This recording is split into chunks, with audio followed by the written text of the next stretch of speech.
When looking for the king of podcasts, you're at the wrong channel. Well, excuse me! Looking for good ideas for life?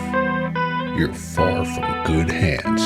Hey, bud, what's your problem? If you think the listener is always right, you're far from the right place. Out of order! Even in the future, nothing works!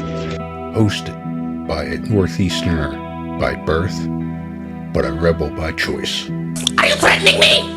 If you want a host that floats between love and madness, and we know the night is always gonna be here anyway. Thinking of you's working up my appetite, looking forward to a little afternoon delight. then play on and listen to Crazy Train Radio. All right, guys, listen to this blues riff and B. Watch me for the changes and try and keep up, okay?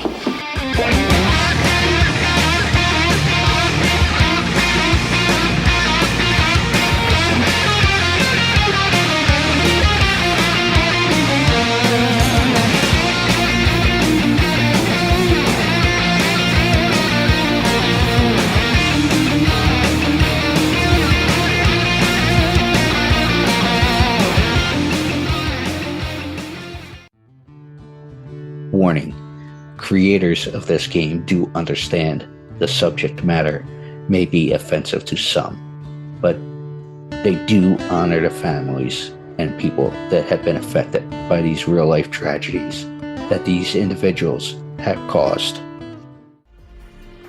Want to play a game? Oh, yeah! Lover of true crime? Yes, yes, yes. Well, we got an interesting game for you to check out. Wow. With the mashup of influences such as horror movies, collecting cards, and RPGs. What? Led to giving birth to an incredible creation of this game, Killers, the card game. You are all my children now. This game is a collectible trading card game featuring some of the most infamous killers, with tidbits of trivia on the back of each card to help you learn some insight to each criminal. Who the hell are you? Let's not forget, during the game, cops will be chasing you and these criminals. I'm a cop, you idiot! However, check out their website listed through all social media today, which can be found under Killers, the card game. Am I on the internet? I want to play a game.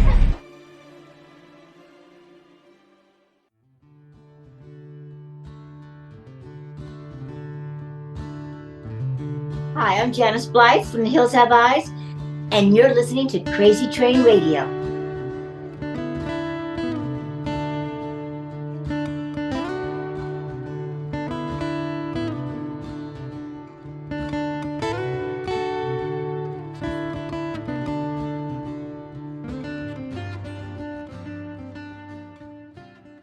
Hey folks, it's your least favorite host in the podcast world, Croc, Jonathan Steele. And boy, do we have a good one for you today.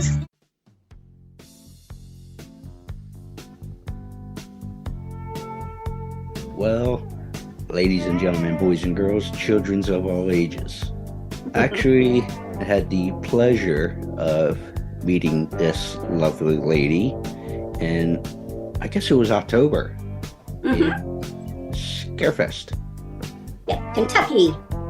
And she was next to friend of everybody in the show, and he happens to be on a poster, Mr. Michael Berryman, which I will yes, which, by the way, as we get started, I'll mention, seek his book out. His memoir is finally available.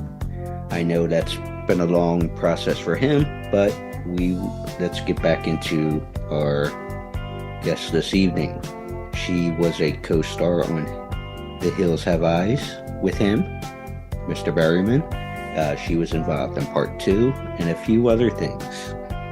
Quite a few. Yeah. So let's say hello to Janus Blythe. Janus, how are you doing? I'm doing great. It's nice and warm here in California. It's nice and warm and unseasonably warm here in Jersey. Past couple of days been in the 60s. I'm not complaining, but it is what it is. So, since we met, how have you been, first and foremost? I've been healthy. I never caught COVID. I've been very lucky. Walk on wood. That's usually my skull. But yeah. And I've just been busy with my fan page and merchandising and doing podcasts and signing up for conventions and living life. There you go. Which I will mention that we will have links to everything related to Janus. We will have her fan page, which does have active communication there. She posts photos. There's also a link to her merchandise, as she mentioned there. We will have that separate link as well. So if you choose to send an item to get signed or get one off her site, everything will be there. Instructions are simple. I was checking it out just to make sure everything worked on our end. So we will direct fans to those links as well. Terrific. So I guess when we talk about you, career-wise and personal-wise, and correct me if I'm wrong here, but I heard a little rumor that, because we know everything online is true. Oh, God, yes. Yeah, 100%. And I might have to start. I might have to start getting into that bourbon over there, but over my shoulder. But rumor was that you started off dancing, and that's kind of your way of getting into entertainment. So, where did that start? I was 3. I was 3 years old when I started dancing. My parents didn't know what to do with all my energy, so they basically signed me up for dance class, which was a great outlet. And I just loved it. And I stayed in dance class forever. You know, I love dancing. I even ended up dancing on a commercial with Norm Crosby. And I just posted that on my page for Natural Light Beer.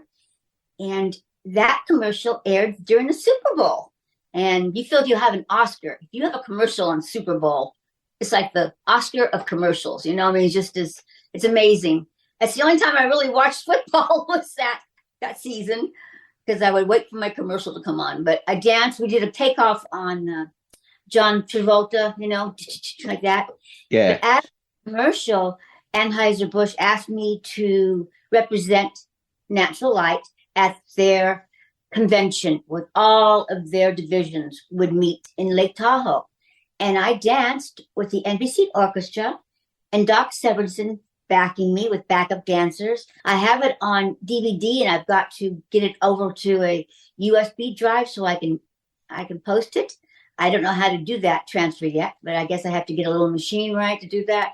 I mean, I did take it from VHS to DVD, but now I got to take it from DVD to digital. USB. Yeah, and I don't, you know, computers don't have a CD drive anymore, so that makes things external.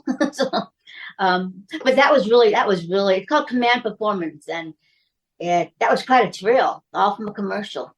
Basil Hoffman was in it, Steve Landsberg, Norm Crosby, yeah, quite. If you saw it, it's on my fan page. Norm Crosby. Before I mention the other little historical note there, is he related to Bing Crosby at all, or? Gee, I don't know that background. Okay. But the other little tidbit I got from that is Doc Severinsen that you mentioned from NBC, the orchestra. Mm-hmm. The little tidbit I want to mention is he was the leader and the man when it comes to band for NBC in terms of the Tonight Show with Johnny Carson for many years. So yes, that's true. I forgot people don't always know that. Yes. Okay. Yes. I'm old enough to be at the tail end of Johnny's run on the Tonight Show, and just little tidbits of history like that I always like to mention. My brother gave my parents the whole collection of those shows, so I have them all on DVD, and I can pop them anytime and watch those shows. And he was good. He was. But in this environment that we're in today, in 2023, and I always like watching the roasts as well, the Dean Martin roasts. Mm-hmm. but both Dean and Johnny and whatnot, you couldn't get away with half the stuff they did if you tried to pull it off today. That's for sure. Oh no. No. But as funny as it was, at the time, yes, for the time, yeah. Yes.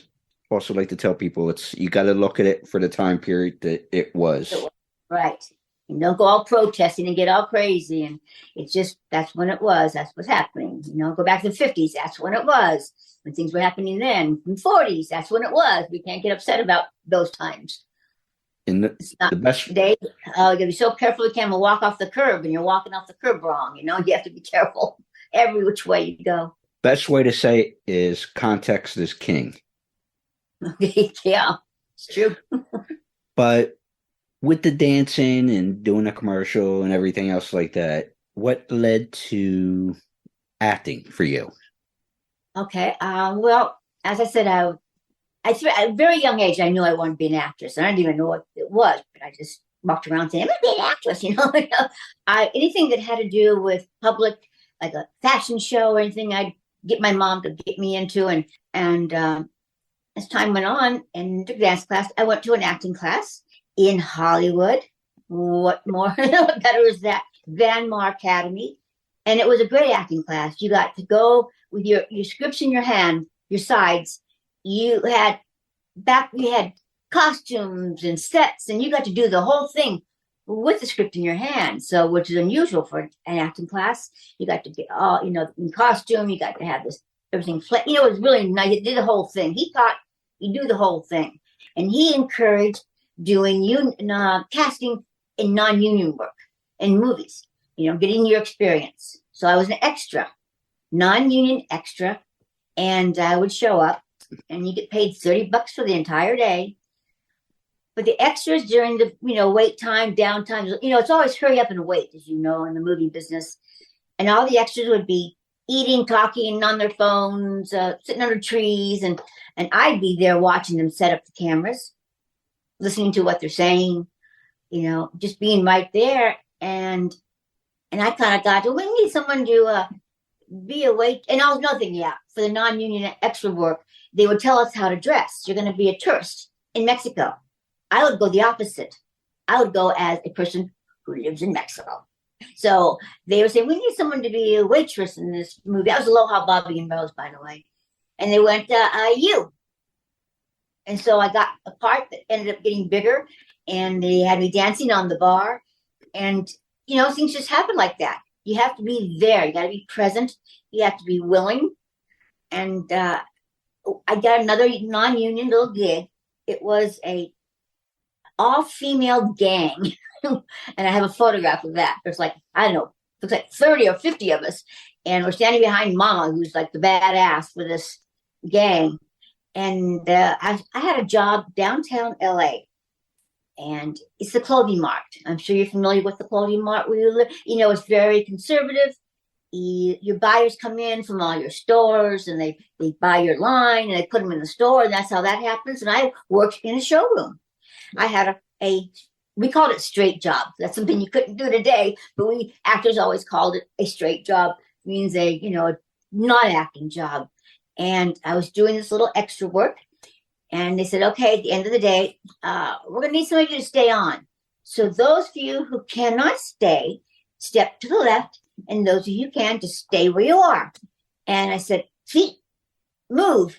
Feet, you got to move. You have a job. Feet, move. And my feet wouldn't move. And then they went, you. And I went, okay, that's it. I quit my job. And I just I crashed interviews.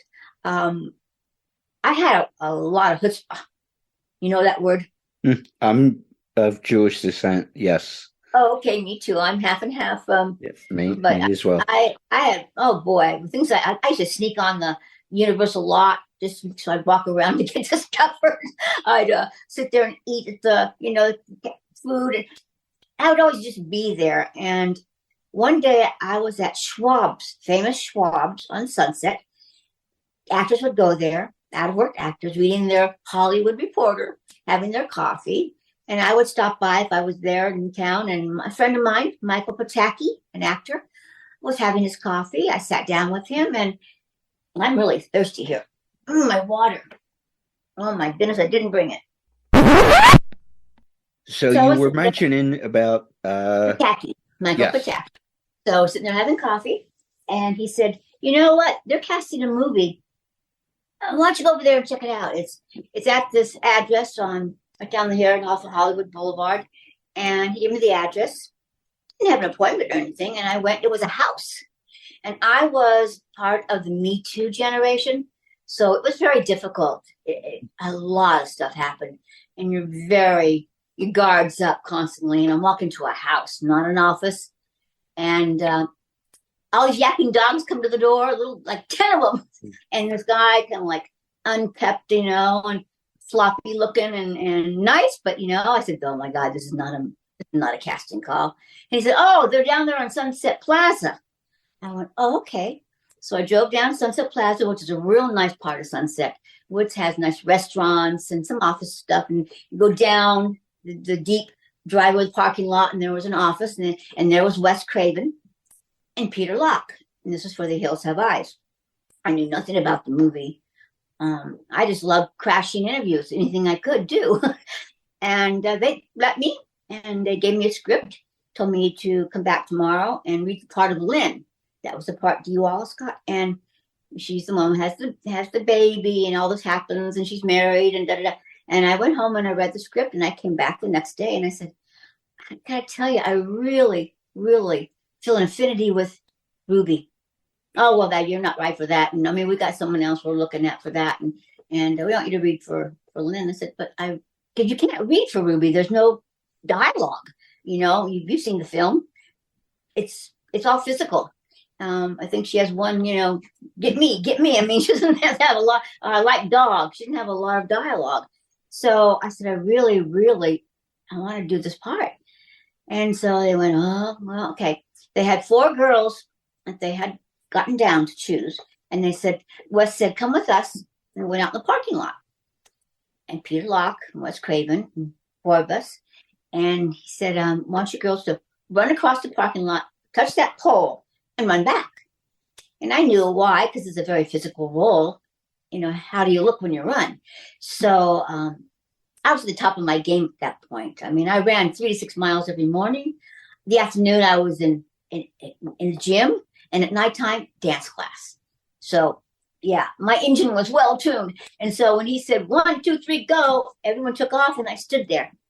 And he gave me this look like, "What the, He was like, "I don't know what to do. She's not moving." And I went like this, and I took off, bypassed them all, touched the pole, and ran back. And he went, "Mm-hmm, uh-huh," and Peter Locke said, "Woo," and they cast me right then and there. They gave me the part. So, Yeah. That's how I got The Hills Have Eyes. And what else?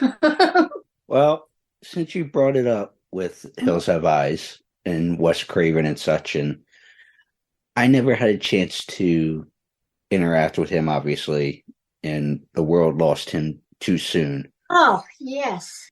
That was so sad, his story, but such a creative genius that man was.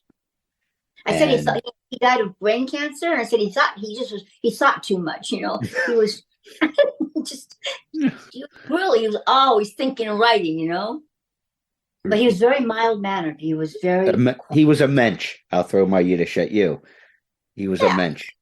He was quiet. He was unassuming. And on the Hills, too, we're on location. I said, "I gotta ask you, Wes, you're so unlike a horror film. You write these really, scary, raunchy movies, and why? How did you get into it?" And he said, "Well, he started doing them in the beginning to raise money to do the films he really had wanted to do.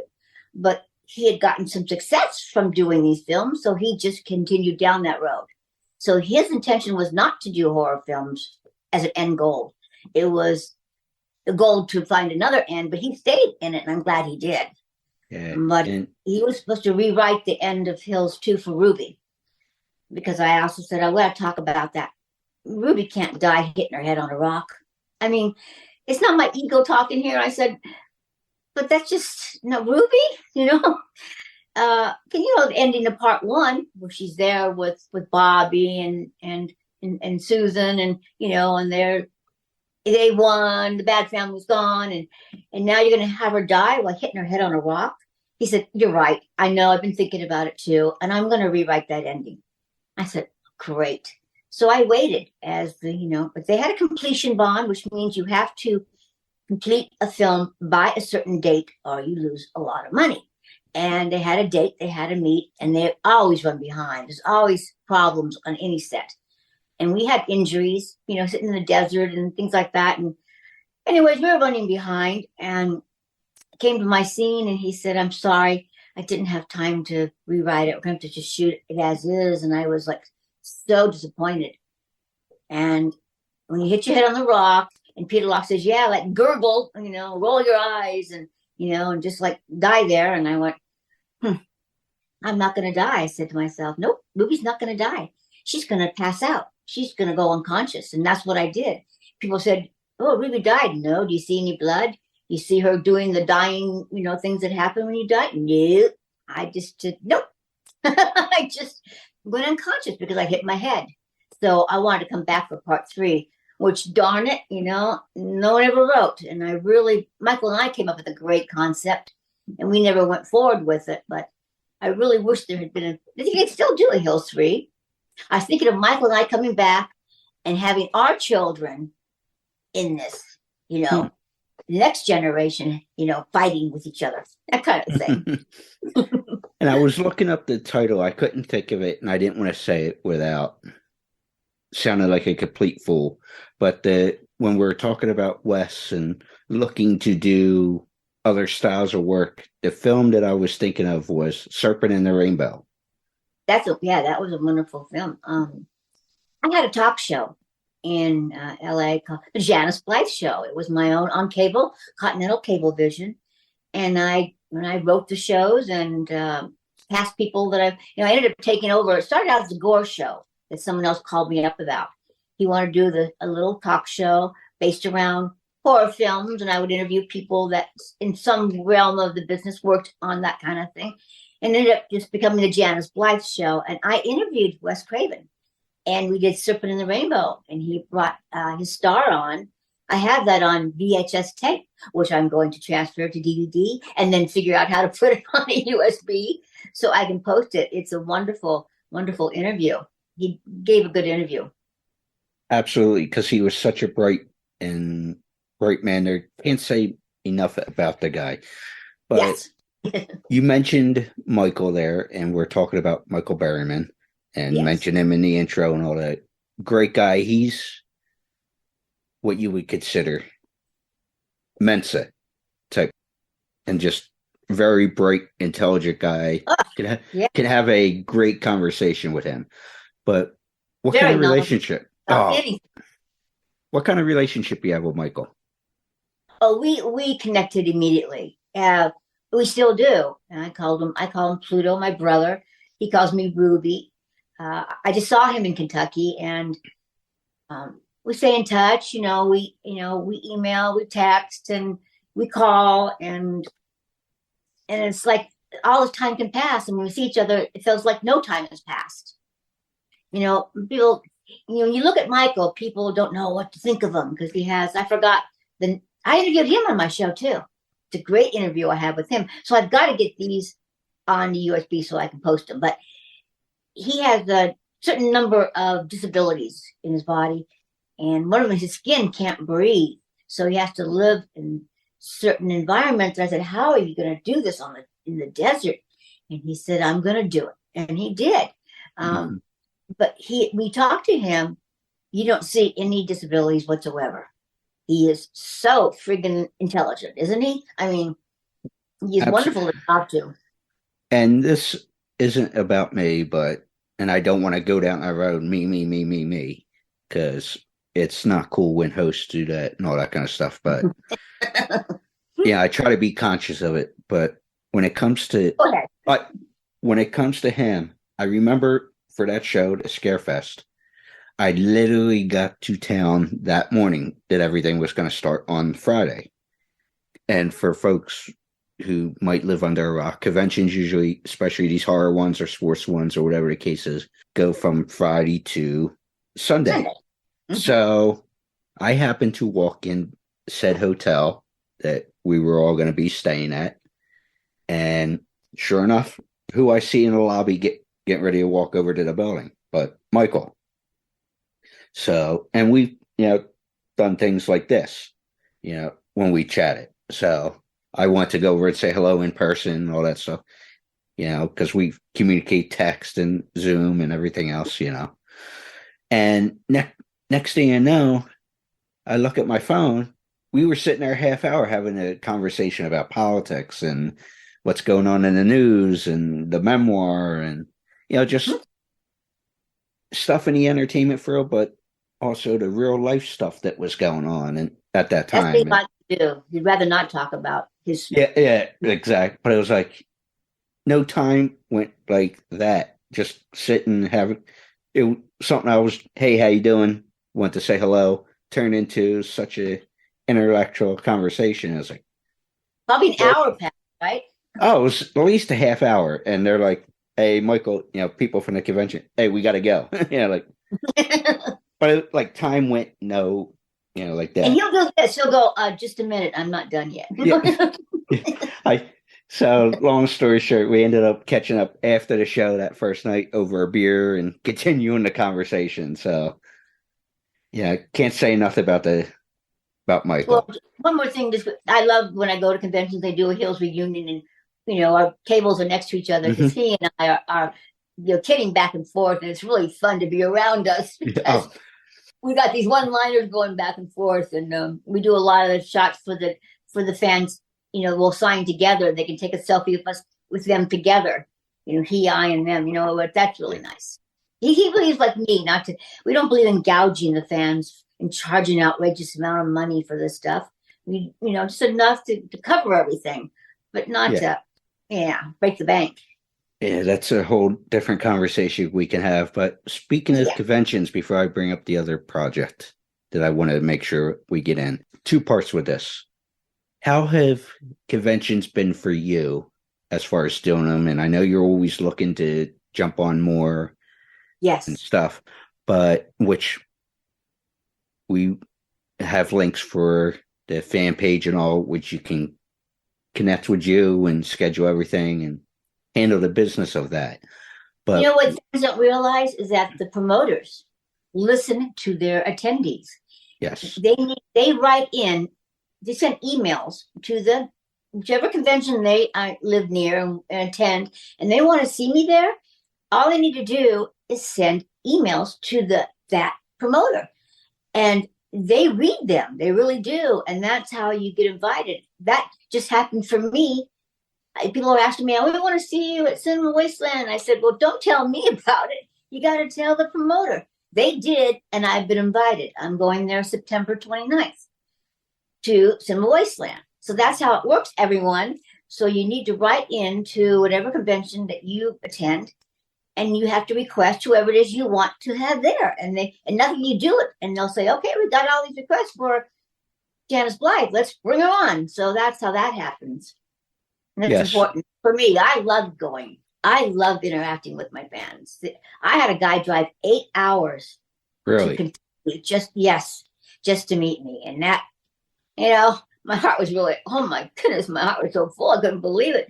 I had 3 guys that brought 5 items each for me to sign. And they drove 5 or 6 hours because I haven't been booked at enough of these. And I've always been willing and wanting to do these. So my admin for my fan page has started writing emails to the promoters too, and telling them instead of just waiting, we're being more proactive. Because Michael and I did a convention back when, and we got picked up in a limo. This was different, and we were taken to this convention, and he just knew how to continue on that train. And I am missing that A part of my personality. That business part, I need someone else to help me with that. So I didn't jump on that train like he did, and I should have jumped on his train. But I love talking with the fans. I love taking photographs and hearing their stories. And they bring their kids as young as 6 years old. I'm their fan. I mean, 6 years old, that's a little young for these movies, but they watch them. So it's kind of, Jonathan, to know that my movies have crossed over generations and will live on long after I'm gone. Wow, that's my legacy I'm leaving. And that feels kind of good, you know? Yeah.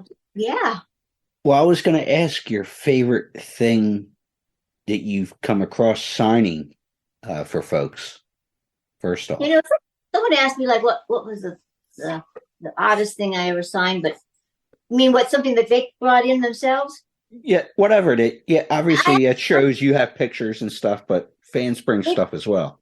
Well, I had a guy bring in a huge poster that I'd never seen of me. It was like Ruby blown up this big on a poster. Got it on eBay. And I haven't had a lot of strange requests. There was one girl at Scarefest who had a doll, and she wanted everyone to sign it. And I just said, "Give it to me, I'll sign it." You know, I'm not going to charge me. I said, "No, let me sign it." I just signed it for her. Otherwise, it's always photographs, posters, photographs. They want that, you know. And I haven't had anything weird. Sorry, no good stories there. Oh, that's good that you didn't have any real weird stuff. I haven't. What's that? I wonder what Michael can answer that question. If he probably has had some odd things, but no, mine's been pretty basic. 8 by 10s or posters. It's funny. I'll have to send a text and say, because now you got me curious later on after we're done. Yeah. But you mentioned there, as far as the films being generational and leaving sort of your legacy, I guess is the best way to say. Yeah. But what is that for you that, yeah, that's cool that when you realize that, but when did that, light bulb go off for you that, wow, people, like you said, multiple generations at this point have seen stuff you've done. And it's a cross. Know you. When I was in Burbank at Monsterpalooza, and they aired, and they screened The Hills Have Eyes, and we did a Hills Have Eye reunion. We had Don Peake there, who did the music. We really got everyone there. And we came in for a Q&A after the film ended. And we walked in, and everyone was applauding. Tears came to my eyes. It just got it. It was really, I really felt this enormous, appreciation. And it's an unbelievable feeling. I feel like I'm crying right now. I mean, it was an unbelievable feeling. And then the last couple of conventions I've done, when they come to my table and they go, "And this is my daughter, this is my son, and they're a fan." Because someone said to me, they didn't know if my films were going to cross generations. Oh, yeah, they have crossed a few. They're going to continue to cross. It's wonderful. You don't know when you do a movie. You have no idea where it's going to go. You can't do a movie and go, "Oh, this one's going to be a hit." You don't have no idea. I wanted to work, and I wanted to do something that had some teeth in it, some depth to it. I was offered these TNA movies where some guy is peeking through a hole, watching the girls take showers where they take their tops off. TNA stuff, nothing to it. I mean, there's no acting there. But horror, now, I'm not good. If you don't believe me when I'm playing that role, that movie's going to flop. It's not going to be very good. So I loved that. They were very challenging for me, and I've had some great roles, and that's acting to me. I like being a chameleon, they call me, because I become the part that I'm cast in. I'm always changing my look and who I am. And so people don't always recognize me walking down the street. If I'm walking down the street and somebody goes, "Hey, Ruby," I go, "How dare you? I don't look like that." You know how Ruby looked with her hair all wild, and she's wearing leather and dirt. And Wes Craven kept saying, "She's still too pretty. Put more dirt on her. Black out her teeth." That's what he said. And I went, "They have you roll on the ground. You have to get down and roll in the dirt." and black out my teeth. But I wouldn't want someone to say, "Oh, that's her walking down the street." But when I tell them about what the movie is, then they realize, that it's me. And fans are very faithful. Yes. When they're a fan of yours, I have fans tell me the lines from my movies that I don't remember. They bring up stuff. I go, "Oh yeah, I forgot I did that." I mean, it's amazing, and I love them because without the fans, there would be no films. Horror fans. I'm sorry. Go very ahead. Huh? I said I was cutting you off. I'm sorry. Go ahead. No, I was just saying that what I just said, that without the fans, there would be no films. And I mean that, but there would not. I mean, seriously, there would be no film because who are they going to play it for? They have no life after, a film screened. I keep thinking about aired because we have this, everything's on TV now. So, streaming services. Streaming aired, yeah. But fans want to feel that DVD in their hand. They want to be able to see that artwork and own it. So they can stream all you want, but there's always going to be a market for buying that. People want to buy, they want to see the artwork. Now, see this one here? Right here? This is the original artwork from Eaten Alive that was given to me by Hollywood Book and Poster. I used to pop in there in Hollywood, and the guy was so wonderful. Anything that had to do with any of my films, when I walked in, he just gave me. Nice. This original artwork, like priceless to people. And if you could see how I moved the camera on my end, I have lights. Yeah, I had a cabinet of physical medium. Oh. So, like you said, the DVDs and stuff. But yeah, I don't collect movies anymore because, now I watch my Fire Stick. I don't need to go buy all these movies, but I was big into buying, movies so I could watch them. But it takes a great deal of space. And now I can't even give them away. I used to sell them at a yard sale, but I couldn't, for $1 each, they wouldn't go. I put them down to 50 cents and they were sitting there. I went, wow. You used to be able to donate them to the library. Well, they have too many. They don't want anymore. So I got 2 big drawers full of DVDs, not my movies, but movies that I really like. And I don't know what to do with them because they're good movies. When your cable goes down, you got to watch something. Exactly. That's happened to me before. So, they're good to have something around, but I do have my movies on my shelf over here. I've got the VHS and then now DVDs. And I have a laser disc of Phantom of the Paradise. There was remember a laser disc that came and went really quickly? Yeah. Well, there was a store that opened up near where I lived in West LA. And I walked in and went, wow, look at this is a whole new thing. And it's a record. No, it's not a record. It's a laser. Really? It's a whole new concept to me. And I saw Phantom. So I had to buy it. So I should have brought that on today. I forgot about that. But I do have that. I must post that. I'll post that. It's a beautiful, it's album size. And vinyl, as far as records, vinyl has come back big time. But that's the size of it. So, yeah. I'm on the cover of Drive-In Massacre, and like I told you, I'm doing Cinema Wasteland in September, and I've been emailing back and forth with Ken, the promoter, and he said, I didn't realize that was you on the artwork on the box. And I said, yeah, that's me hanging out the door dying. And so I'm going to reproduce that shot and sell them for the first time at Cinema Wasteland this September. That's good to know for that show. You showed the artwork there that you just put on the floor from Eaten Alive. And that was the other thing I wanted to bring up. Okay. Career-wise.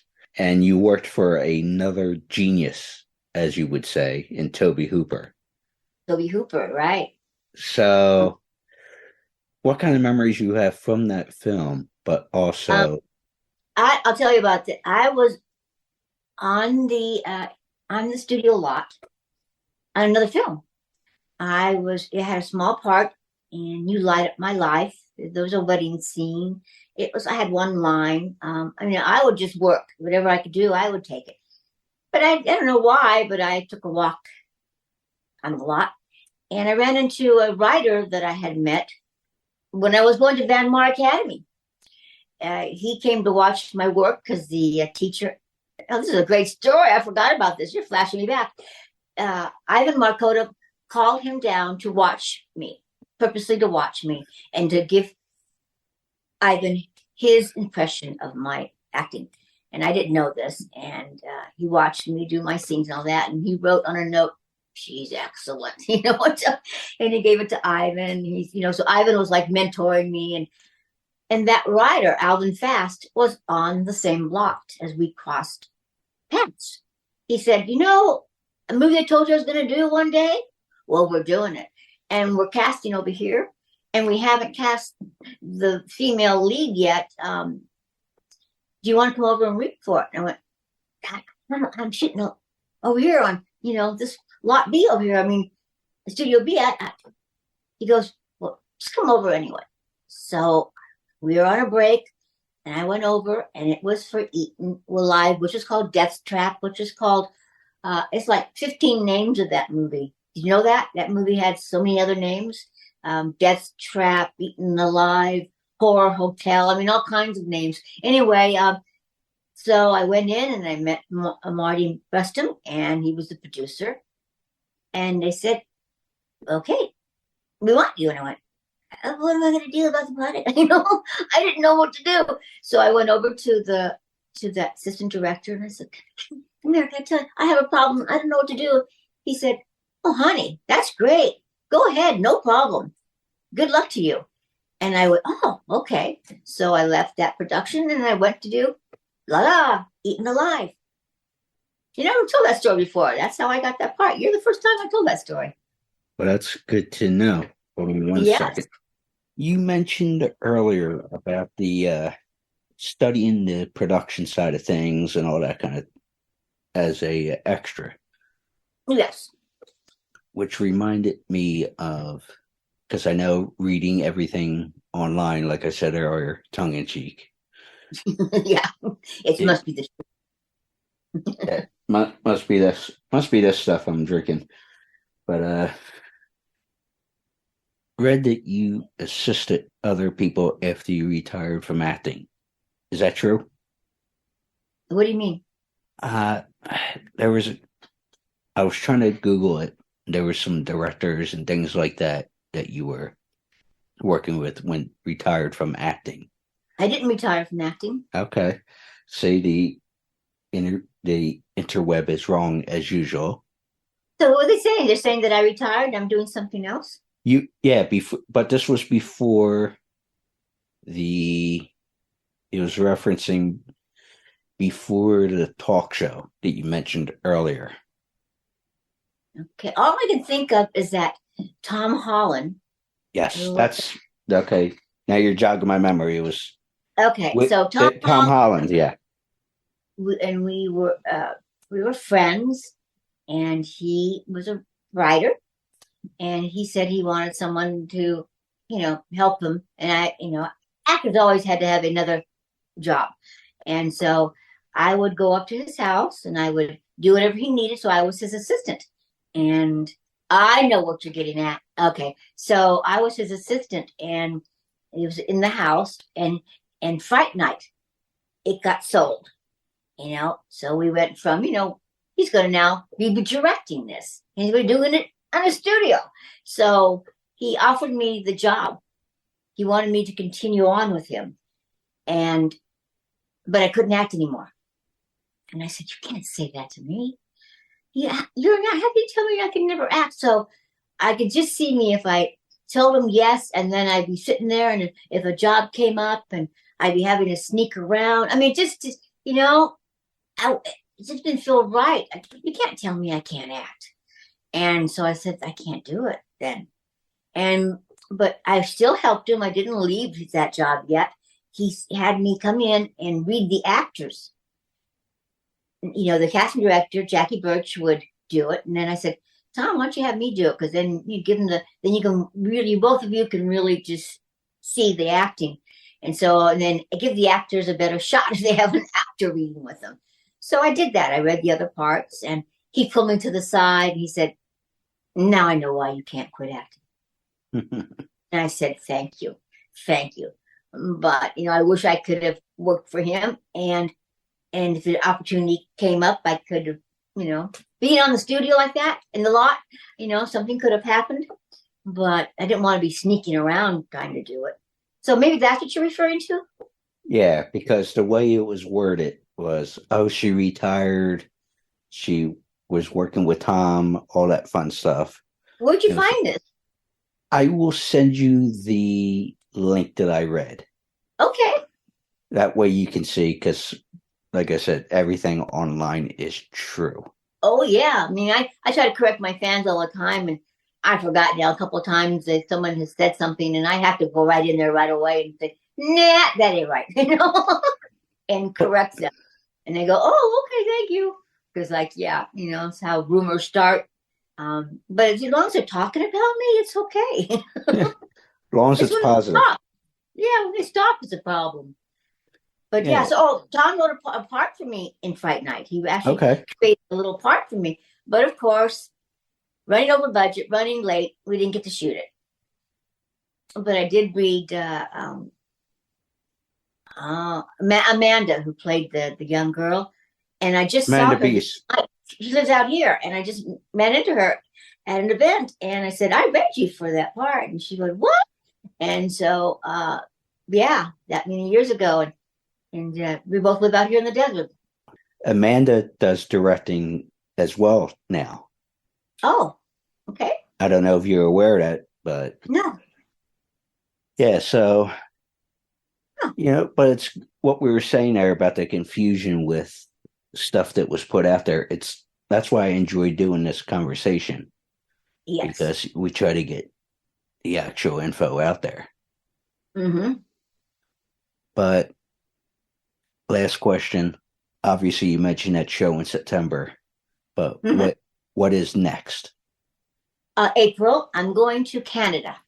I'm going to Chatham, Kent, in Canada, to do CK Expo. And what that is, it's just, I have to fly to Detroit, and then they'll drive me 1 hour over the border, because Canada's pretty darn big. I didn't realize how big it was, but it's that part of Canada. CK Expo is a charity convention, and I like to give back. And this is for big sisters, big brothers. So the money they get from the door goes to the charity, and I'm donating my T-shirt. I'm donating. I've got a ruby patch, and I've got a ruby tote, and we're going to be auctioning, and we're going to be sweepstakes. Raffling. So that I'm donating the money for those towards that cause also. So I'm excited about that. That's going to be on Monday, April 29th in Chatham, Kent, in Canada. If you have a link to that, please send it over. Okay. Because that's a pretty cool deal, and it is. Might as well put that out there as well. Yeah, because people from Detroit, that's really easy for them to come over, and it's very inexpensive to get a ticket. I think it's like $20, as opposed to the horror conventions. They could be $35, $40, right? Or if you want a weekend pass, it's a lot more. Yeah, easily. Depending on what you. I think it's $15 or $20, and that money's going to go for a good cause. Plus, you get to see me. You know who else is on that show? No, I don't know the other guest. I don't know the other guest at this time, but that's coming right around the corner. I feel like I have to start packing. I always wait too late to do. I say, I got plenty of time, and then I'm in a total panic, and I'm doing it the night before, and I keep saying, "This time I'm going to start early," and I'm saying it again. This time I'm going to start early, so I don't panic again the night before. Think, I got plenty. It's almost 2 months away, but it goes by so fast. So I'm hoping to find another convention. If you guys write into your conventions, and they will contact me, I want to find a convention in between April and September. There's one more in there, and that would be nice to do. Well, like I said, this ain't about me, but I certainly know a few that I want to make the suggestion to. Oh, fantastic. That'd be great. Yeah, that's And how it works. It's wonderful. we will talk. You know,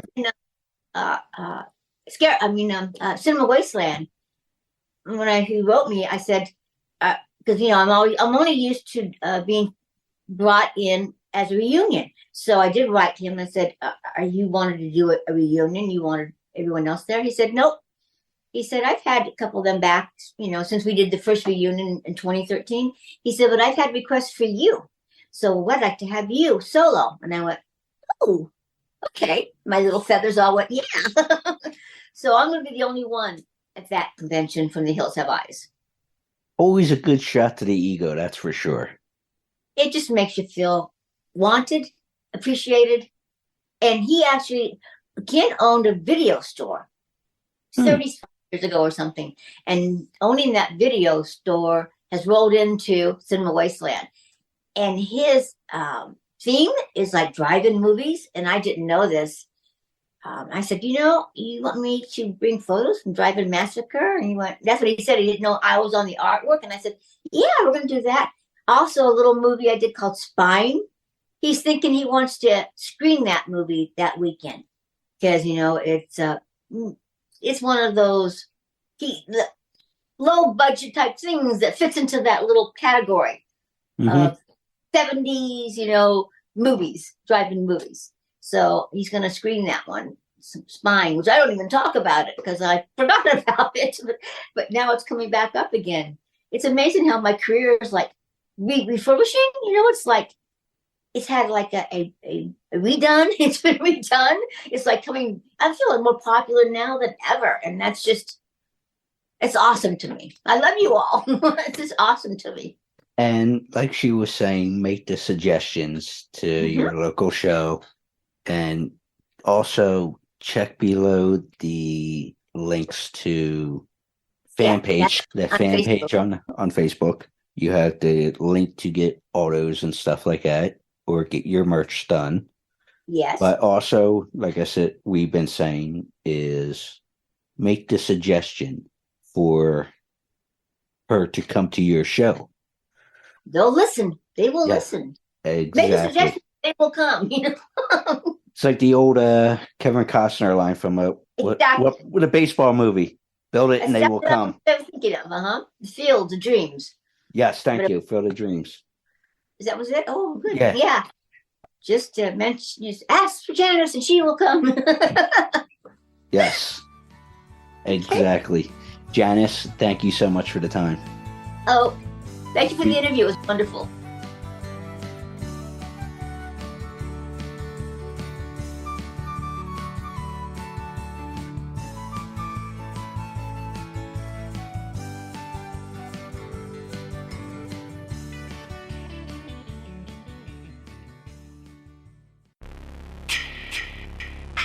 Hey there, Friday fans. We know how much you enjoy the movies. Enjoy grabbing your Friday merchandise and interacting with the Friday family, whether it be at conventions or during our particular watch-alongs. Well, when you're looking to get yourself masks, why not check out our friends over at Camp Blood Customs out of New York State and order your specific custom mask from any of the films. All orders are made specifically. Your needs and wants are. Make sure you find Camp Blood Customs on Facebook, Instagram, and all over social media and order yours today.